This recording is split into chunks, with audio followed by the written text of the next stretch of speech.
Hello everyone, this is Matthew with Real Talk.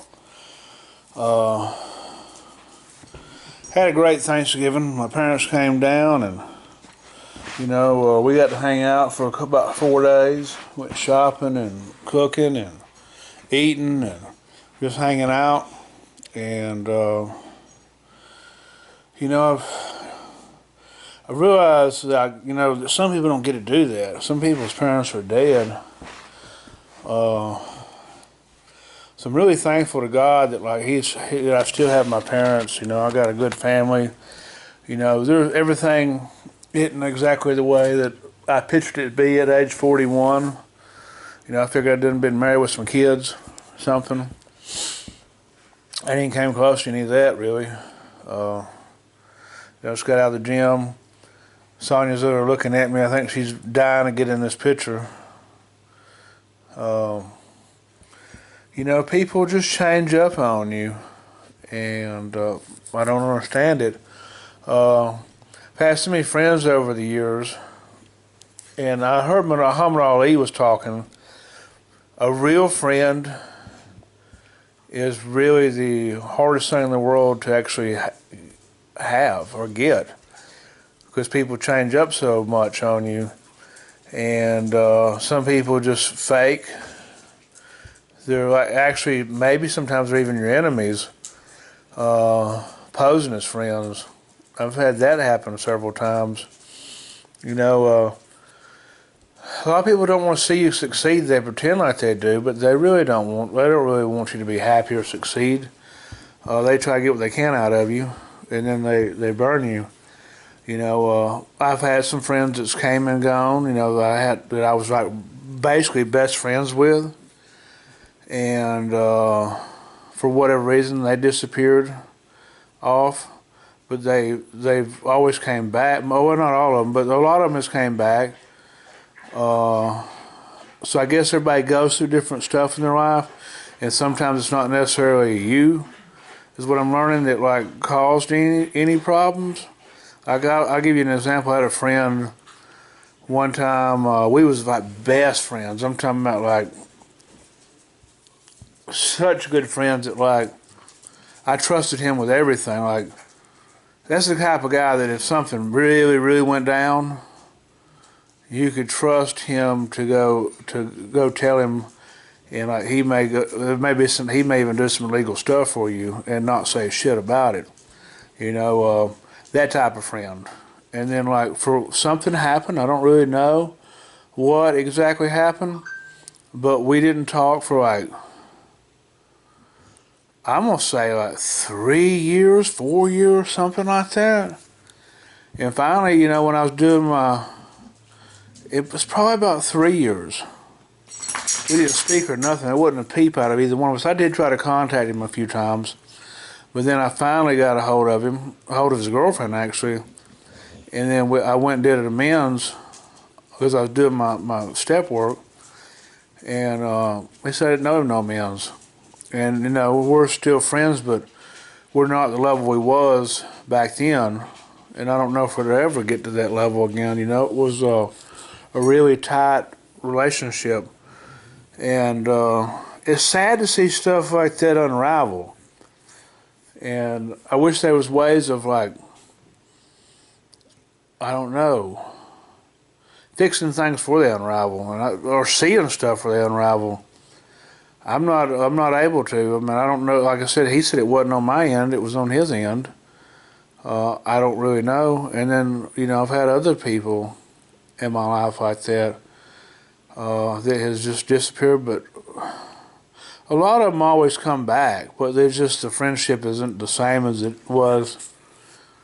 So I don't know. I don't know where I'm going with this. It's sad that really good friendships and really good relationships just end abruptly, sometimes for no reason. I don't understand how that happens, but it's happened to me a lot. So maybe I am just like a bad guy and don't even know it. Maybe I am the bad guy. I don't feel like I am. I give the shirt off my back if I was able to. It didn't, it was. I used to do more for people, but I've learned I've got burned. And I've just recently got burned actually helping a friend out. And I knew that deep down I knew I was going to get burned, but I did it anyways. Because I felt like God wanted me to help this person, you know. So I don't know. It's less and less of me really wanting to help people because of the way people are in this world now, and less of me wanting to befriend people and get intimate with people like that. As far as letting them know everything and talking, just let them know who you are, like the real. I mean, I don't ever put on a front, so people pretty much know who I am. But there is some people that know me better than others. Like there's some people that I really really talk to. Greg was one of my buddies that has disappeared, so to speak. He still texts me like every morning some craziness, but like he don't really talk to me on the phone anymore. And I see him checking over me on Facebook and stuff, but like there's no actual conversations. I mean, he was going through some major stuff for about 4 years, and I was there with him every step of the way. And then now we're still friends, but we're not like best friends. I think at one time we was best friends. So I've had some best friends, just got out of a relationship that this person told me was best friends, and there was more than that going on. And like now it's like that person acts like I don't even exist. That's hurtful. But I don't know. I don't understand people. I've got a couple other friends that I was like helping sponsor, I guess.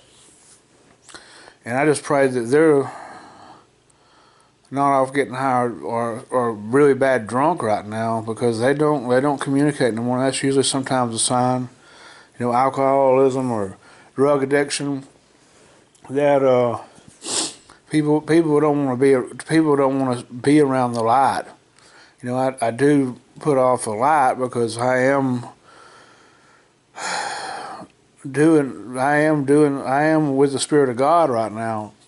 So I'm not really actively trying to do evil or even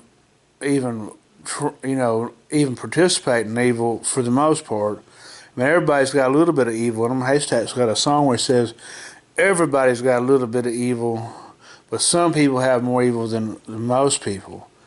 He says, I'm one of those people. I'm not one of those people.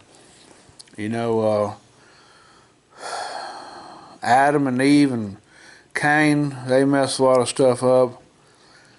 Then when the flood came, Noah and his little people repopulated the earth.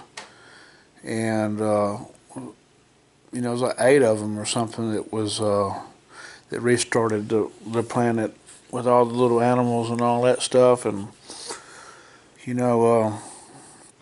I'm just happy that, I have God. If I didn't have God, I'd be going crazy right now with some of this stuff that's been going on. The devil's been really attacking me since I started doing the Jesus videos. He does not like me doing them. He attacked me so hard there 12 years ago when I was doing them that I had to quit them, and then I ended up in a dark spot for 6 of them years. And I don't ever want to go back to that. The devil's not going to stop me this time. I'm rolling with Jesus 100%, and I'm going to do what he asked me to do, and I'm going to be the best man I can be. And you know what? If people want to leave me and unfriend me or whatever, I'm to the point where I don't care. They're missing out on a good human being, and they really are. Some people, I don't understand. I just don't really understand people, but it is what it is, and God gave us all free will, I know that much. And I don't want to do my free will. That's the thing about it. If I do my free will, it's not good. None of our free wills are good. We do not make good choices. That's what I was talking about in that sermon the other night. You know, the last one I did, you know, I was talking about I do what I don't want to do, and then do things that you know, it's talking about like sin. There's sin that dwells within us. That's when we do the stuff that we know we're not supposed to do. If we're born again, we know we're not supposed to do certain things, and the sin overtakes that spirit man sometimes. Especially if we haven't been reading the Word or been feeding our spirit. So I'm just really, really hoping and praying that this spirit man can override this flesh, because this flesh is nothing but a bunch of evil stuff going on in it, and that's from the days of Adam and Eve until now, still going on until Jesus comes back and we're in heaven. As long as we're on this earth, we're going to be battling evil, battling demons, and you know, I got to persevere and do the right thing most of the time. I can't do it all the time because Jesus was the only one that could do it. And he came down there crucified, and he's how we're justified, through the blood of him. And I'm just really thankful for Jesus, and you know, his birthday's coming up. I got this little Christmas tree in the background. I know I heard somebody comment a while back because they seen some of my old videos. I got these videos called the beginnings. It was when I was doing the preaching stuff years ago. Somebody said, you know, it's a pagan holiday. Well, you know what? I know it's not about the Christmas. I know it's not about the tree. I know it's not about the Santa Claus. It's about Jesus and him dying for being born and dying for our sins. Really, to be honest with you, Easter to me is a bigger deal than Christmas, or just as big. It's not bigger, but it's equal. Easter's equal to Christmas, in my opinion. You know, because without him being born, none of this would happen. Without him dying, we would still be on the law. And you know, I was sort of rambling. I knew I needed to get one of these videos done. And what are you doing, Angel? You want to come get on the video? The two dogs are sleeping. I just fed them some scraps. They're ready to go to bed. So I think I need to get my butt in bed too. Y'all have a blessed night.